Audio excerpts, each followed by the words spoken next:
Hi everyone, welcome back to a new video. Today we are going to see a new question from top interview 150 of lead code, and the question is a two pointers concept based only, which is also it is a medium level question, and it is named to sum to input array is sorted. Okay, so now seeing this question we come to know that this is kind of based on the two sum problem only, and in this it is specified that the array will be sorted. Okay, so now let's move on to the problem description.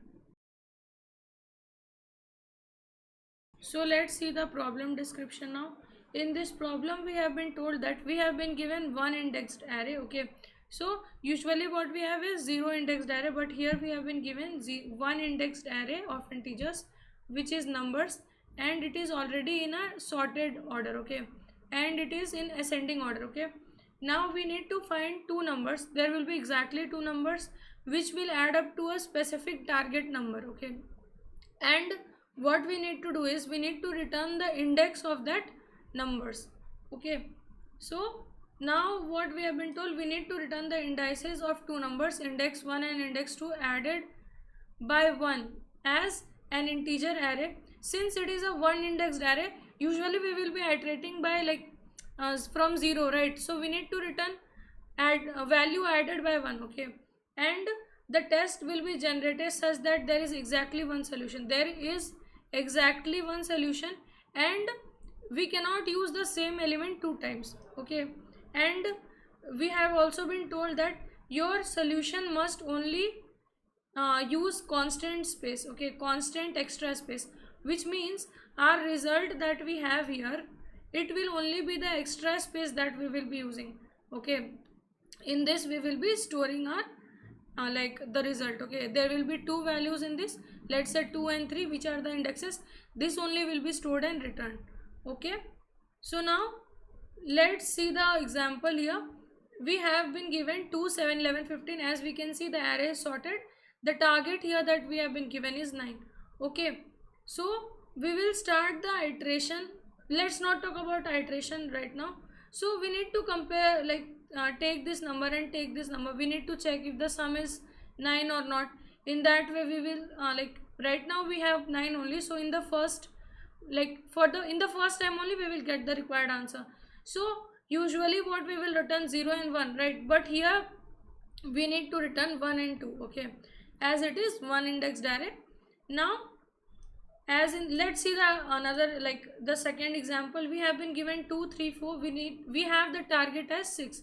Okay, so now here we have 2. We will try to add 2 and 3. Okay, now if we have a value that is let's say 2 plus 3 will give us 5, right? So this is not the right answer. So again we will have to check if 2 and 4 are giving us the right answer or not. Yes, it is given, so we need to return the output as 1 and 3. Okay, so now we know what we have to do in this question and what result has to be returned. Now the brute force approach, or the first thing after seeing the question that comes in our mind, is why we can use two loops, right? So let's start with the brute force approach. So what we can do here is we can use two loops. One will be an outer loop which will be iterating one by one on all of these values, and the other one will be iterating each and every time to compare if we can get the target or not, right? So once we have, let's say, I and j, so let's say I is storing 2 and we will start j from I plus 1. Okay, why? Because we cannot repeat the same number, and since we cannot repeat the same number, so it is not useful, or it is useless to start from the same value only. Okay, or same index only. So we will start this from 3. Now we will add and check if it is equals to the target or not. It is not, so again j will move forward and it will check if this is equal to the target or not. So here we are getting the required target, therefore we will use this I and this j. Okay, jth index, these are the values, right? So we need to use the index and we will add that in our array and return the answer. Okay, now we have been given this specifically that there will be one solution. Okay, only one solution will be there. So we don't have to take care like like if we have any other solution also or not. So simply what we can do, once we have got the required solution, we can directly return from there only. Now this is our brute force approach. Okay, so what we are doing here, we are starting the iteration from 0 and we are going till less than n, right? And here we are starting from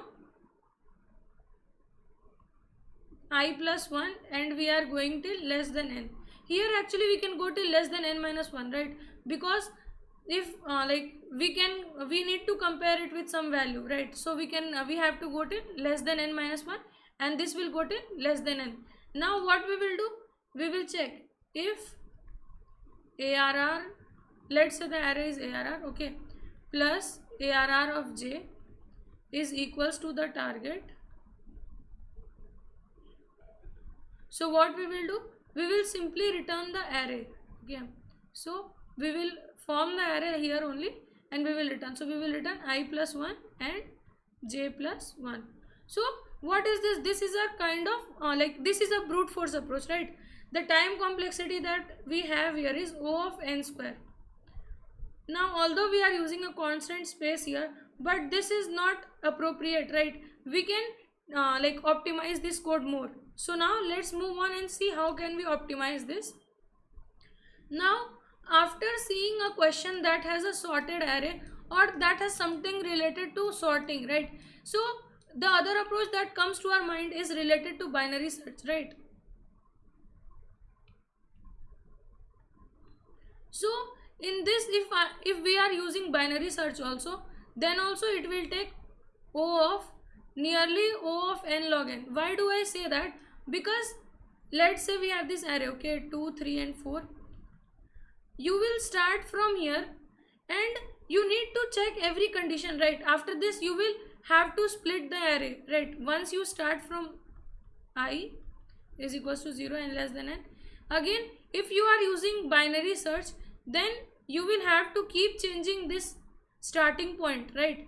Because like if you are let's say we are having here target as 6.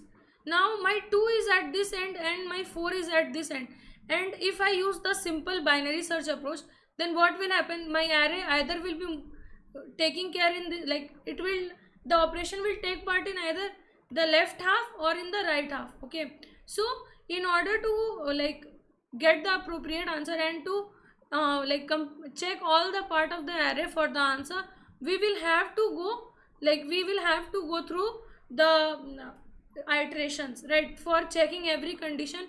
So what we will do, we will have to first check like if this target that we have here is lesser than or like greater than the value on the like this value that we have here.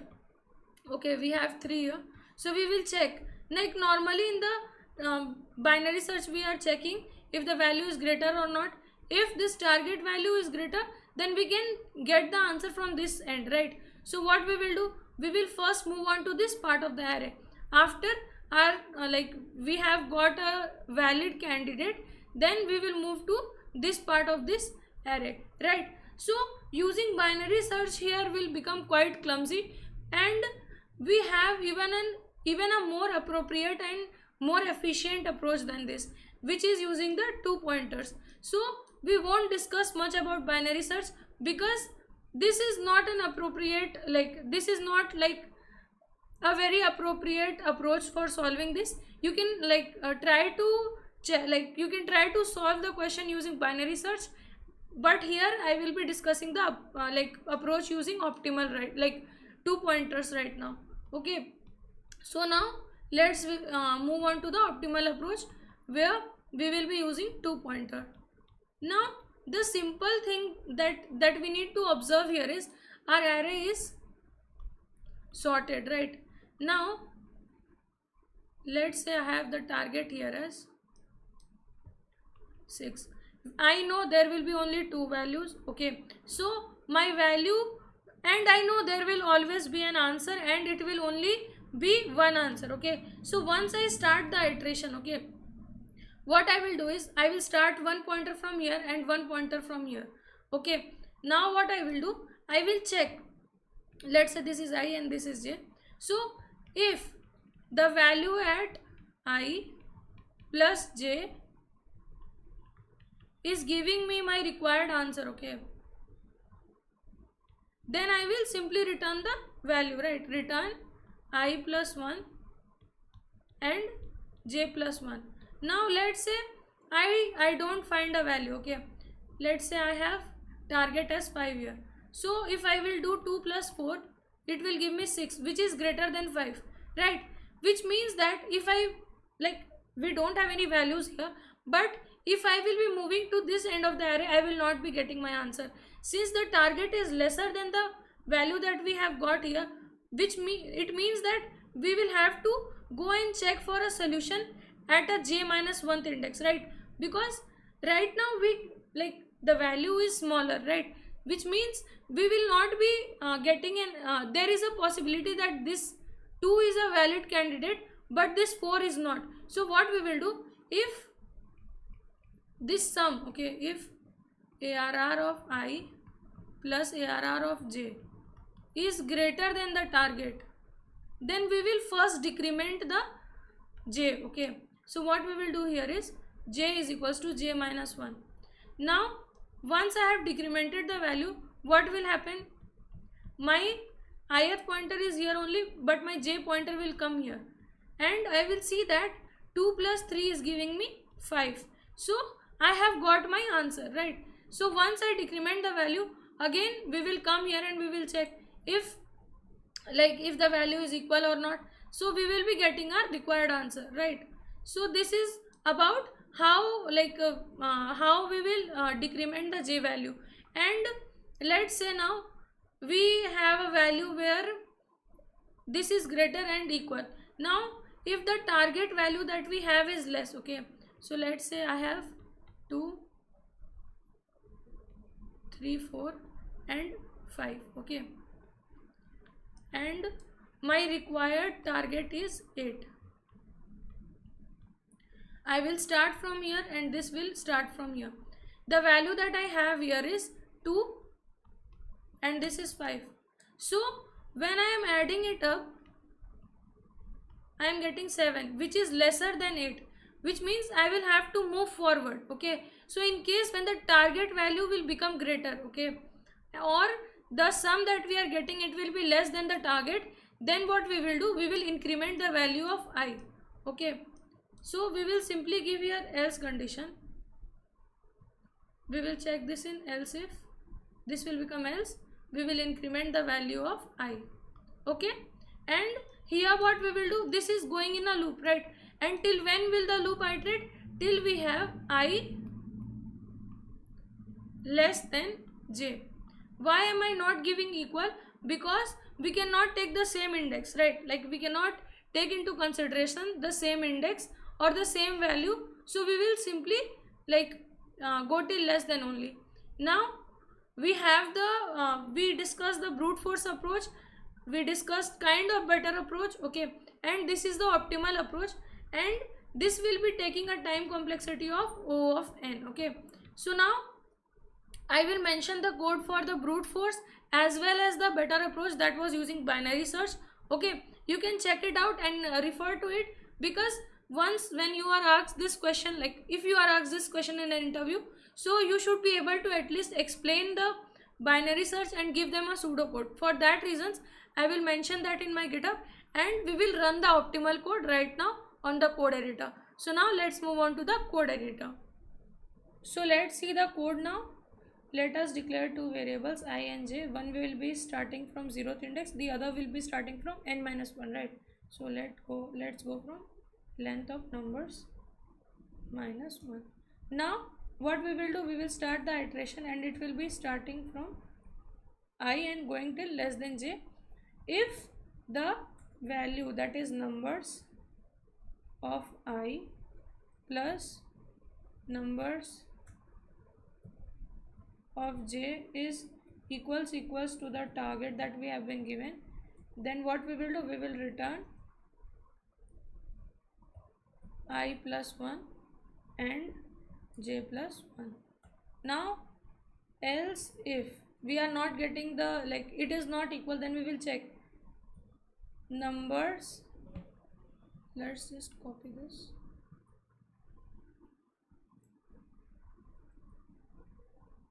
If it is lesser than the target, right, then what we will do, we will, if the target is greater, then what we were doing, we were incrementing the I value, right? So we will increment the value of I. So I plus equals to 1. And if it was less, then what we were doing, j minus is equals to 1. Now let's try to run this. So the sample test cases have passed. Let's try to submit it.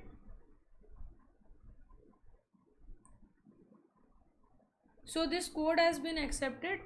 And about the I forgot to say that about the binary code, binary search code, I will mention comments in that, so it will be easier for you to understand. Okay, so that's it for today, guys. Thank you for watching. If you found this video helpful, please let me know in the comments. And if you have any doubts, please let me know in the comments too. I will try to clarify those. And in order to continue with me in this coding journey, please subscribe to my channel and hit the bell notification so you will be notified every time I post a new video. Thank you for watching.